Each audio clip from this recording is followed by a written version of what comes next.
ITV news. ముందుగా headlines చూద్దాం.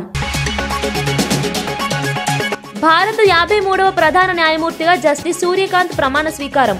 కొత్త సీజీఐకి శుభాకాంక్షలు తెలియజేసిన ప్రధాని నరేంద్ర మోదీ. 2027 ఫిబ్రవరి 9 వరకు పదవిలో కొనసాగనున్న జస్టిస్ సూర్యకాంత్.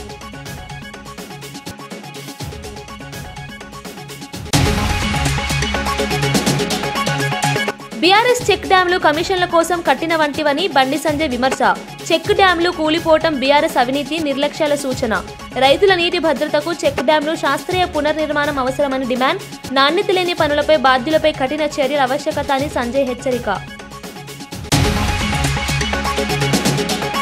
చెక్కు డ్యాం కూలిపోవడంలో నాసిరకం పనుల బాధ్యత అయినదని విజయ రమణరావు ఆరోపణ. నిర్మాణ ప్రమాణాలు పాటించకపోవడం వల్ల ప్రమాదం వేడెక్కిందన్న బేఖాతరు వ్యాఖ్య. తదియ మార్పులకు అన్ని చెక్ డ్యాంలను తిరిగి తనిఖీ చేయాలని విజ్ఞప్తి. ప్రజల ప్రాణాలకు ప్రమాదకరమైన పనులను ఇకను అనుమతించరాదని హెచ్చరిక. కుటుంబ సమగ్ర సమాచారంతో smart family card. CM Chandrababu కీలక నిర్ణయం. ఒకే కార్డుతో ప్రభుత్వ పథకాలు, పౌర సేవల పర్యవేక్షణ. Real time governance data lake ద్వారా వివరాల సేకరణ. ఏలూరు జిల్లాలో పర్యటించిన డిప్యూటీ సీఎం పవన్ కళ్యాణ్. పలు అభివృద్ధి కార్యక్రమాలకు లాంఛనంగా ప్రారంభం. గ్రామస్తులతో సమావేశమై సమస్యలు అడిగి తెలుసుకున్న పవన్. సుందరగిరి లక్ష్మీ నరసింహస్వామి ఆలయంలో ప్రత్యేక పూజలు. AP deputy CM Pawan Kalyan Eluru జిల్లాలోని కొయ్యలగూడెం, ద్వారకా, తిరుమల మండలాల్లో పర్యటించారు. రాజమహేంద్రవరం మధురపూడి ఎయిర్పోర్ట్ కు ప్రత్యేక విమానంలో చేరిన పవన్ అక్కడి నుంచి రోడ్డు మార్గంలో రాజవరం గ్రామానికి వెళ్లారు. గ్రామస్తులు స్థానిక రోడ్డు నిర్మాణాన్ని ఆయన దృష్టికి తీసుకువెళ్లగా పవన్ పూర్తిగా వినిపించి సమస్యను పరిశీలిస్తామని హామీ ఇచ్చారు. పవన్ ను చూసేందుకు భారీ సంఖ్యలో అభిమానులు చేరడంతో ప్రాంతం పండుగ వాతావరణాన్ని సంతరించుకుంది. పవన్ వాహనం వెంట పరుగు తీస్తూ ఆయన చూడటానికి యువత, మహిళలు, వృద్ధులు భారీగా తరలివచ్చారు. గ్రామాల్లోని స్థానిక సమస్యలు, రహదారుల పరిస్థితి, తాగునీటి సమస్యలు, విద్యా సదుపాయాలపై ప్రజల నుంచి నేరుగా వివరాలు తెలుసుకున్నారు. ప్రజలకు చేరువ కావాలన్న ఉద్దేశంతో పవన్ పర్యటనలో ఎలాంటి ఆర్భాటాలు లేకుండా సాదాసీదాగా వ్యవహరించారు.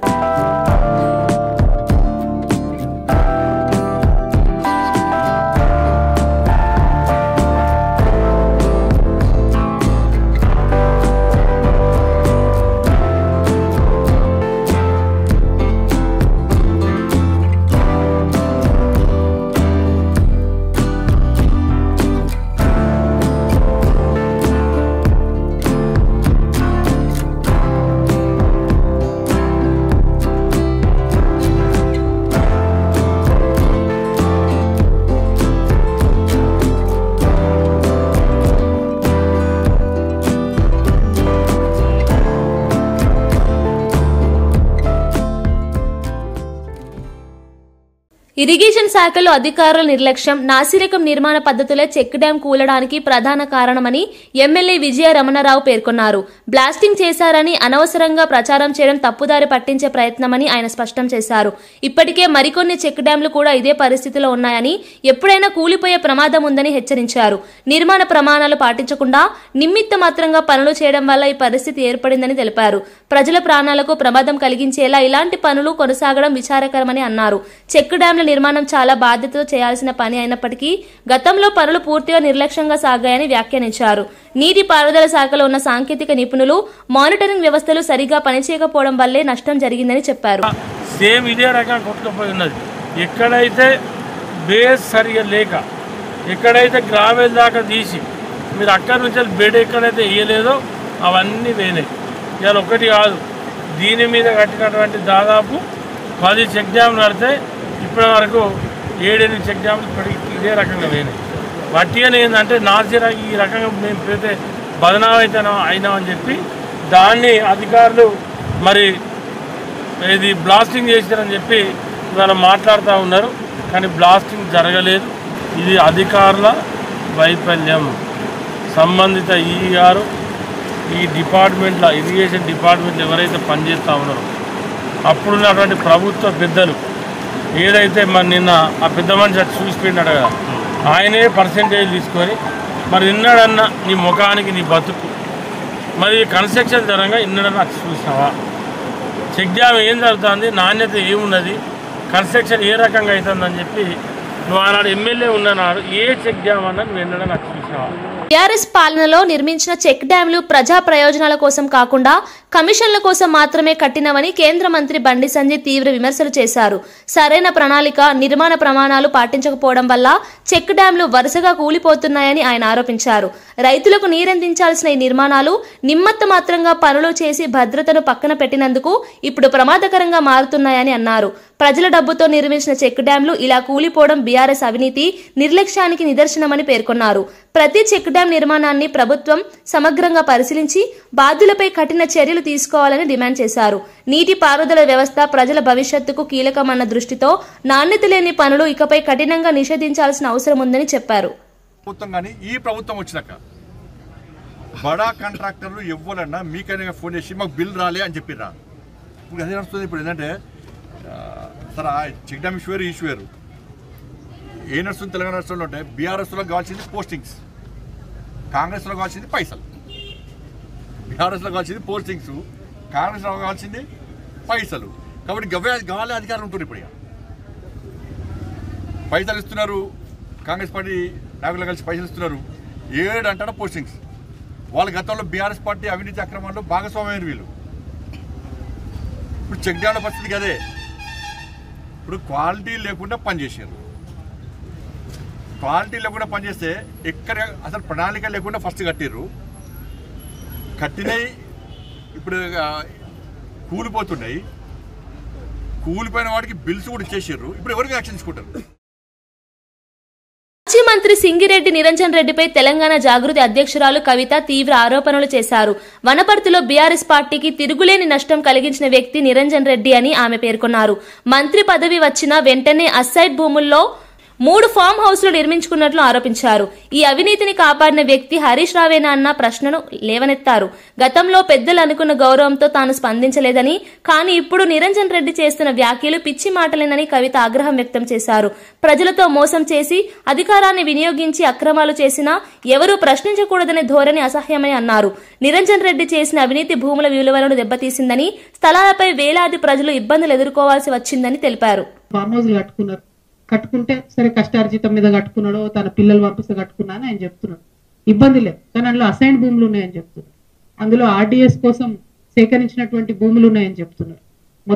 మొత్తం కృష్ణా నది కంప్లీట్ గా ఒక కాలువ అంతా మీ ఫామ్ హౌస్ లకి వెళ్ళిపోతుందని చెప్తున్నారు. దాని మీద మరి ఎందుకు ఇప్పుడు కాంగ్రెస్ గవర్నమెంట్ ఎంక్వైరీ చేస్తలేదు? ఏం అండర్స్టాండింగ్ ఉన్నది?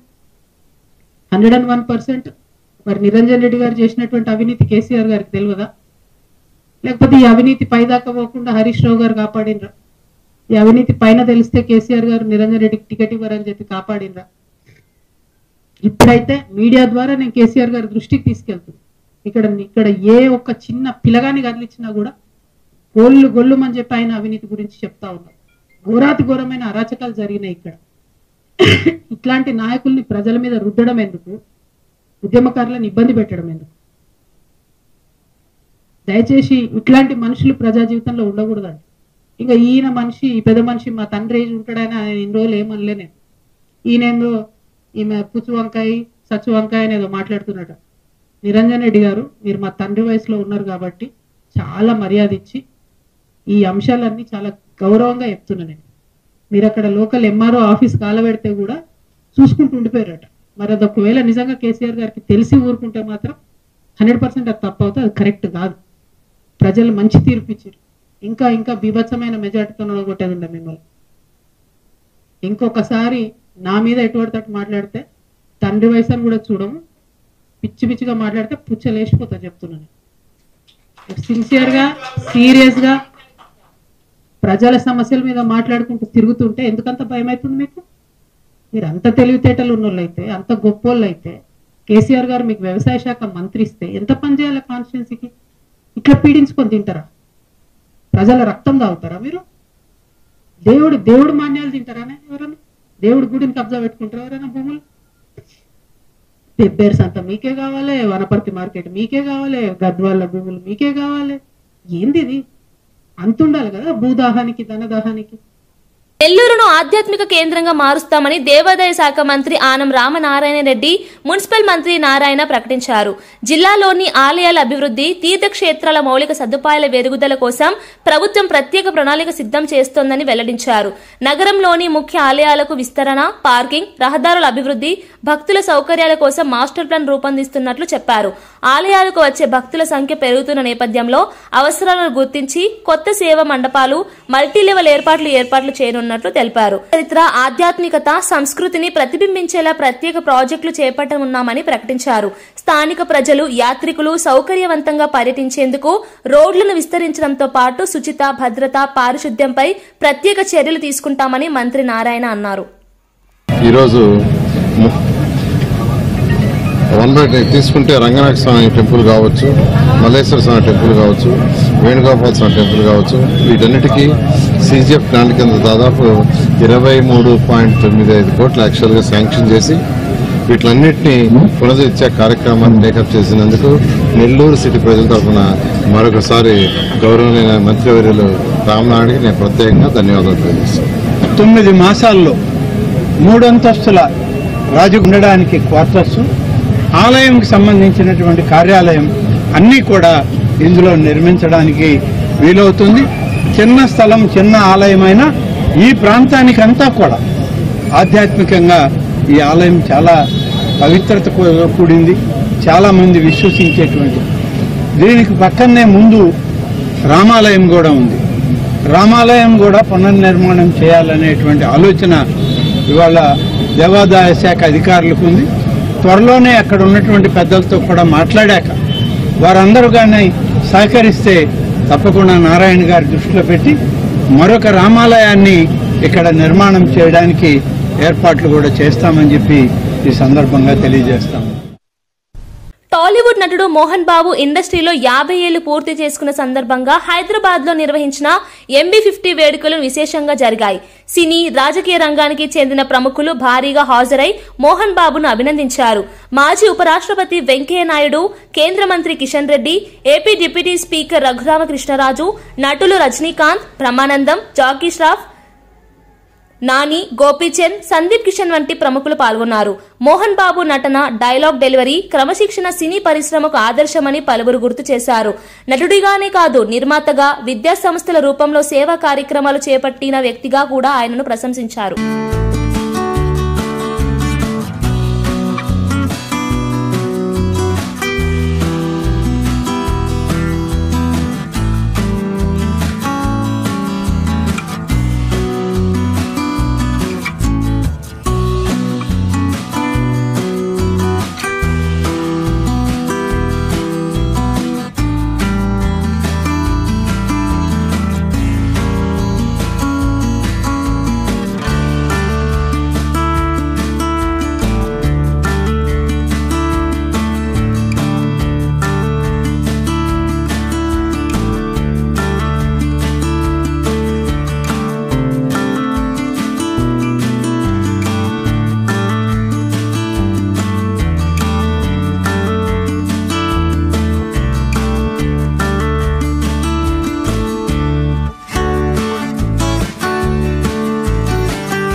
గ్రేటర్ హైదరాబాద్ పరిధిలోని ఎమ్మెల్యేలు, ఎమ్మెల్సీలతో కేటీఆర్ తెలంగాణ భవన్లో సమావేశం నిర్వహించారు.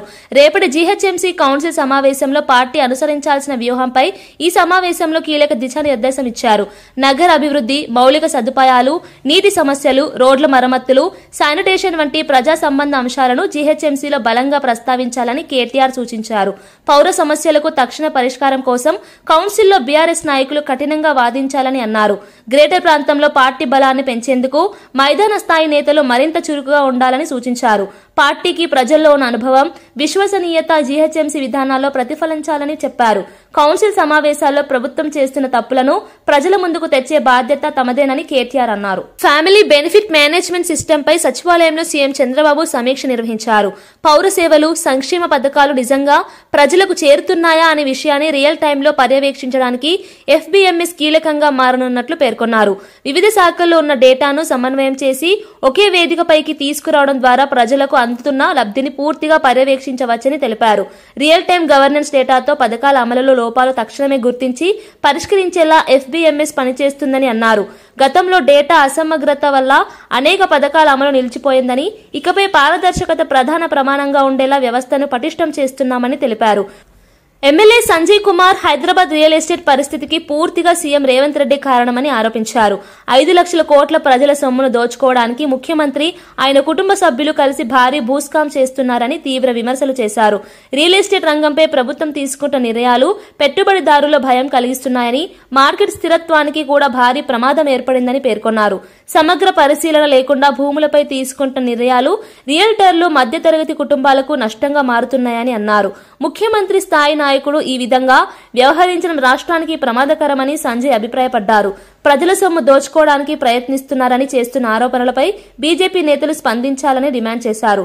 ప్రజా ప్రయోజనానికి విరుద్ధంగా తీసుకుంటున్న నిర్ణయాలు రియల్టీ రంగానికి కాకుండా వేలాది కుటుంబాలకు నష్టమని సంజయ్ అప్పట్లో 30 ఏళ్ల 40 ఏళ్ల క్రితం దయచేసి లక్ష్మణన్న టాపిక్ డిబేట్ కాకుండా చూసుకో.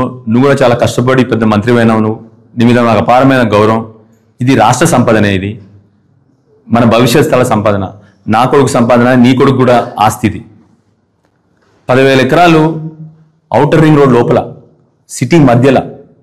దయచేసి అర్థం చేసుకోవాలని చెప్పి లక్ష్మణ్ కోరుతున్నా. దీనికి ఫామ్ లయ్యికి గవర్నర్ గారు ఆల్రెడీ మీకు పర్మిషన్ ఇచ్చినారు. గో హెడ్, ఏం చేస్తారో దాని గురించి మీరు గో హెడ్. మేము ఏం ఆపట్లేదు కదా. ఫామ్ లయ్యి మీకు గవర్నర్ గారు కూడా పర్మిషన్ ఇచ్చినారు. ఇంకేం కావాలి మీకు? దయచేసి మళ్ళీ టాపిక్లు డీవియేట్ చేయకండి. నేను స్టార్టింగే ఏం చెప్పినా మీకు, డే 1 నుంచి ఇదే జరుగుతా ఉంది. Distraction politics. ఈ జియో రేవంత్ రెడ్డి అనగానే గుర్తొచ్చేది రియల్ ఎస్టేట్. నాకున్న USPనే ఈ రోజుకు రాజకీయాలలో నేను అంతో ఎంతో మనుగడ సాధిస్తున్నా, నా ఖర్చులు నేను పెట్టుకోగలుగుతున్నా అంటే నేను రియల్ ఎస్టేట్ లో అంతో ఇంతో సంపాదించిందే ఈ రోజు నన్ను కాపాడుతుంది. కాంగ్రెస్ ఖర్చులో పెట్టుకుంటున్నా. హైదరాబాద్ సిపి VC సజ్జనర్ అర్ధరాత్రి స్వయంగా పెట్రోలింగ్ వాహనంలో గస్తీ నిర్వహించి నగర భద్రతపై ప్రత్యేక పరిశీలన చేపట్టారు. లంగర్ హౌస్, టోలీ చౌకీ పరిధిలోని MD lines, Asham Nagar, defence colony ప్రాంతాల్లో రౌడీ షీటర్ల ఇళ్లకు నేరుగా వెళ్లి వారి నిద్రలేపి వారి నేర చరిత్ర, ప్రస్తుత జీవన శైలి, ఉపాధి పరిస్థితులపై ఆరా తీశారు. మళ్లీ నేరాలకు ప్రయత్నిస్తే కఠిన చర్యలు తప్పవని హెచ్చరించారు. రాత్రి వేళల్లో తెరిచి ఉన్న హోటళ్లు, దుకాణాల్లోకి వెళ్లి నిబంధనలు ఉల్లంఘిస్తే కఠిన చర్యలు తీసుకుంటామని వ్యాపారులకు తెలియజేశారు. రాత్రి 12 నుంచి ఉదయం 3 గంటల వరకు కీలక పాయింట్లు, సున్నిత ప్రాంతాలను పరిశీలించి పెట్రోలింగ్ సిబ్బంది అప్రమత్తతను ప్రత్యక్షంగా తనిఖీ చేశారు. గస్తీ పాయింట్లు, స్పందన వేగం, ప్రజల భద్రతపై అధికారులు తీసుకుంటున్న చర్యలన్నీ వివరంగా తెలుసుకున్నారు.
వైసీపీ నేతల భాష సభ్య సమాజం తలదించుకునే స్థాయిలో పడిపోయిందని ఏపీ గ్రంథాలయ పరిషత్ చైర్మన్ గోనుగుంట్ల కోటేశ్వరరావు తీవ్ర ఆందోళన వ్యక్తం చేశారు. అమరావతిలోని ఎన్టీఆర్ భవన్లో మీడియాతో మాట్లాడుతూ రాజకీయ నాయకులు ప్రజలకు ఆదర్శంగా ఉండాల్సిన సమయంలో అసభ్య పదజాలం వాడటం ప్రజాస్వామ్య విలువలను దెబ్బతీస్తోందన్నారు. బాధ్యత ఉన్న పదవుల్లో ఉన్నవారు ఇలాగే వ్యవహరిస్తే సమాజంలో విభేదాలు మరింత పెరుగుతాయని తెలిపారు. రాజకీయాల్లో అభిప్రాయ భేదాలు సహజమే కానీ వ్యక్తిగత దూషణలు, అశ్లీల పదజాలం ప్రయోజనకరమేమీ కాదని కోటేశ్వరరావు వ్యాఖ్యానించారు. యువత రాజకీయ నాయకులను చూసి ప్రేరణ పొందే సమయంలో ఇలాంటి ప్రవర్తన తప్పుదారి పట్టించే ప్రమాదం ఉందని హెచ్చరించారు. నిర్ధారించి 6 సంవత్సరాల తర్వాత కోర్టుకి మీరు హాజరవుతున్న సందర్భంలో మీరు తెలంగాణలో చేసినటువంటి హడావుడిని చూసి ప్రజలు నవ్వుకుంటున్నారు, ప్రజాస్వామ్యవాదులు నవ్వుకుంటున్నారు, న్యాయ వ్యవస్థ కూడా ఏంటి ఇతను ఈ ప్రవర్తన అని చెప్పేసి వారు కూడా ముక్కు మీద వేలేసుకుంటున్నారు. బేగంపేట విమానాశ్రయం నుంచి నాంపల్లి కోర్టు వరకు ట్రాఫిక్ ఇబ్బందులు కలిగిస్తూ భారీ ర్యాలీ నిర్వహించడం, రఫా రఫా స్లోగన్స్తో ఫ్లెక్సీలు కట్టడం దేనికి సంకేతం? ఏమనుకుంటున్నారు? కనీసం ఇంగిత జ్ఞానం అన్న ఉండాలి.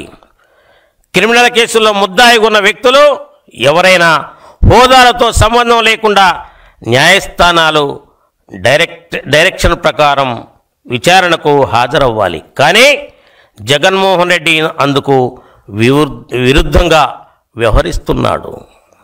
అసలు ఆర్థిక నేరాల్లో ప్రధాన నిందితుడిగా ఉండి గత 6 సంవత్సరాలుగా ట్రయల్ కోర్టులకు కూడా హాజరు కాకుండా కేసులు విచారణ ఉద్దేశపూర్వకంగానే జాప్యం చేస్తున్నమాట వాస్తవం కాదా? అది ప్రజలందరికీ కూడా తెలిసిపోయింది.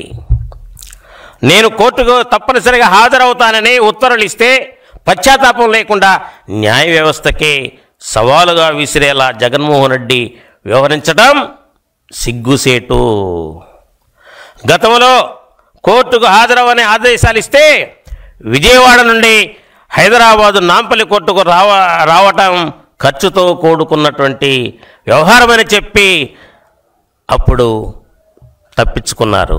ఇప్పుడు కూడా బెంగళూరు నుంచి ప్రత్యేక చార్టర్ విమానంలో ఎలా వచ్చారు? రావాలి కదా. అంటే ఆ రోజున మీరు కోర్టుకు రాకుండా తప్పించుకొని ఈరోజు కూడా అదే విధంగా చేద్దామని చెప్పి ప్రయత్నం చేశారు. కానీ న్యాయ వ్యవస్థ ఆ విధంగా ఊరుకోదు. జగన్మోహన్ రెడ్డి కేసులు న్యాయ వ్యవస్థకు కూడా ఒక సవాలుగా మారాయి. పేద ప్రజలు అనుకుంటున్నారు సామాన్యులకు ఒక న్యాయం ఉంటుందా? ఇలాంటి అక్రమ సంపాదించినటువంటి వారికి ఇంకొక న్యాయం ఉంటుందా చట్టంలో అనే అనుమానం కలిగిస్తున్నారు. జగన్మోహన్ రెడ్డి 2004-9 మధ్య తండ్రి అధికారాన్ని అడ్డుపెట్టుకొని కిట్ ప్రోకోలో 1,00,000 కోట్ల అవినీతికి పాల్పడ్డాడు. 2019-24 మధ్యలో 3 లక్షల కోట్ల రూపాయల అవినీతికి పాల్పడి అటువంటి సొమ్ముతోటి ఇంకా కూడా నేను రఫా నేను మళ్ళీ అధికారంలోకి వస్తా అని కలలు కంటున్నారు. జగన్మోహన్ రెడ్డి మీరు అధికారంలోకి రావటం కల్లా ఒక్కసారి అవకాశం ఇమ్మని చెప్పి ప్రజల్ని మోసం చేస్తే ప్రజలు మీ మాట నమ్మి ఒక్కసారి అవకాశం ఇచ్చిన నేరానికి ఆంధ్రప్రదేశ్ రాష్ట్రం ఎంత నష్టపోయిందో ప్రజలంతా కూడా గ్రహించారు. ఆ 5 సంవత్సరాలు చూశారు కదా. ఈ రోజున రాజధాని లేని రాష్ట్రంగా తయారు చేసి రైతుల్ని ఇబ్బంది పెట్టారు, మహిళల్ని ఇబ్బంది పెట్టారు, మైనారిటీలను ఇబ్బంది పెట్టారు, బీసీలను ఇబ్బంది పెట్టారు. ఒక్కరని కాదు, మీ ప్రభుత్వం మీరు అధికారంలో ఉన్న 5 సంవత్సరాలు రాష్ట్రం దేశం మరిచిపోని విధంగా చేశారంటే మరలా మిమ్మల్ని 2029లో ప్రజలు కోరుకుంటారనుకుంటున్నారా? ఇది మీకు అనుమానం కలగటం లేదా? మీ వాళ్ళు అంటున్నారు 88 మ్యాజిక్ ఫిగర్ 29లో వస్తే రఫా ఆడిస్తారంట, నరికేస్తారంట. గంగమ్మ తల్లికి గొర్రెల్ని ఏ విధంగా అయితే కోస్తారో ఆ విధంగా కోసేస్తారంట. ఏంటయ్యా జగన్మోహన్ రెడ్డి, 88 కాదు కదా, ప్రస్తుతం మీకు ప్రతిపక్ష హోదా లేకుండా 11 స్థానాలు ఇచ్చినటువంటి సంగతిని గుర్తుపెట్టుకో. 2029లో కూడా 88 కాదు, 8 స్థానాలు కూడా మీకు రావు. ఎందుకో రావంటే ప్రజలు మీరు ఏ విధంగా అధికారం ఇస్తే ఏ విధంగా చేశారో ప్రజలంతా కూడా రాష్ట్రంలో గమనించారు. పులివెందుల ఓటర్లు కూడా మీకు ఓటు వేయటం వల్ల రాష్ట్రం ఎంత నష్టపోయిందో అని చెప్పి గ్రహించి మొన్న జరిగిన జడ్పీ ఎన్నికల్లో ఆ ప్రజలు తెలుసుకొని మీకు ప్రతిపక్ష అక్కడ డిపాజిట్ లేకుండా చేసిన సంగతి కూడా గుర్తుపెట్టుకోండి. ఈ రోజున నేను చెప్తున్నాను, నేను 2022-23 అని చెప్పాను. ఎప్పుడు ఎన్నికలు జరిగినా కూడా కూటమి ప్రభుత్వానికి చంద్రబాబు నాయుడు గారి ముఖ్యమంత్రి కావటం ఖాయం, 162 స్థానాలు వస్తాయని అప్పుడు చెప్పాను, ఇప్పుడు చెప్తా ఉన్నాను. రేపు పులివెందుల్లో మీరు ఓడిపోతున్నారు, అందులో అనుమానం లేదు. ఎందుకో తెలుసా, సొంత బాబాయిని చంపించేసి పాపం మీ చెల్లి సునీతమ్మ గారు పాపం మీ బాబాయ్ కూతురు ఎదురుగా వస్తే మాట్లాడే దమ్ము లేదు మీకు. మంత్రి జూపల్లి కృష్ణారావు సామాజిక మూఢనమ్మకాలపై సూటిగా ధైర్యంగా వ్యాఖ్యలు చేశారు. ముఖ్యంగా వితంతువులు శుభకార్యాలకు కొబ్బరికాయ కొట్టకూడదని చెప్పే పాత నమ్మకాన్ని ఆయన తీవ్రంగా వ్యతిరేకించారు. ఇవన్నీ ఒకప్పటి అజ్ఞానపు సాంప్రదాయాలు తప్ప ఆధునిక సమాజంలో ఇలాంటి ఆలోచనలకు చోటు ఉండకూడదని పేర్కొన్నారు. గర్భిణీ భార్య కొత్త ఇంటి నిర్మాణం కోసం కొబ్బరికాయ కొడితే ఇల్లు కూలిపోతుందనే భావన పూర్తిగా దుర్మార్గమని అన్నారు. స్త్రీ పురుషులందరూ సమానులు, వారి చేతులు శుభం అశుభం తేల్చవని, శాస్త్రం కంటే మనసు ప్రేమ సమానత్వమే ముఖ్యమని సూచించారు. సమాజం అభివృద్ధి చెందాలంటే ఇలాంటి వెనుకబాటు నమ్మకాలను పూర్తిగా విడిచిపెట్టాలని పిలుపునిచ్చారు. ప్రతి ఒక్కరూ మహిళలు గౌరవించే దృక్పథంతో ముందుకు సాగితేనే సామాజికంగా బలమైన రాష్ట్రం నిర్మాణం సాధ్యమవుతుందని తెలిపారు. పాతకాలపు ఆచారాల పేరుతో మహిళలను దూరం పెట్టడం అసలు సామాజిక న్యాయం కాదని అన్నారు.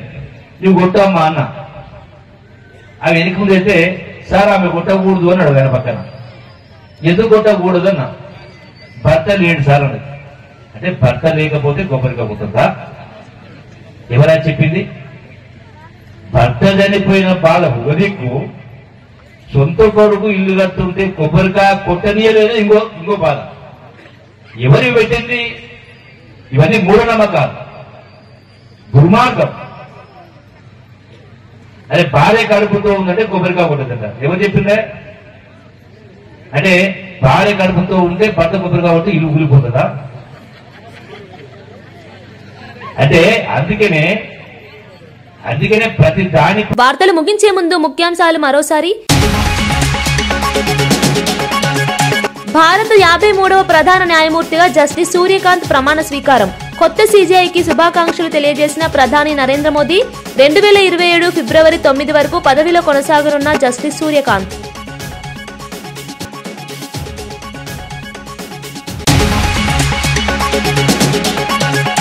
బీఆర్ఎస్ చెక్ డ్యాంలు కమిషన్ల కోసం కట్టిన వంటివని బండి సంజయ్ విమర్శ. చెక్ డ్యాంలు కూలిపోవటం బీఆర్ఎస్ అవినీతి నిర్లక్ష్యాల సూచన. రైతుల నీటి భద్రతకు చెక్ డ్యాంలు శాస్త్రీయ పునర్నిర్మాణం అవసరమని డిమాండ్. నాణ్యత లేని పనులపై బాధ్యులపై కఠిన చర్యల ఆవశ్యకత అని సంజయ్ హెచ్చరిక. చెక్ డ్యాం కూలిపోవడంలో నాసిరకం పనుల బాధ్యత అయినదని విజయ రమణారావు ఆరోపణ. నిర్మాణ ప్రమాణాలు పాటించకపోవడం వల్ల ప్రమాదం వేడెక్కిందన్న బేఖాతరు వ్యాఖ్య. తదియ మార్పులకు అన్ని చెక్ డ్యాంలను తిరిగి తనిఖీ చేయాలని విజ్ఞప్తి. ప్రజల ప్రాణాలకు ప్రమాదకరమైన పనులను ఇకను అనుమతించరాదని హెచ్చరిక.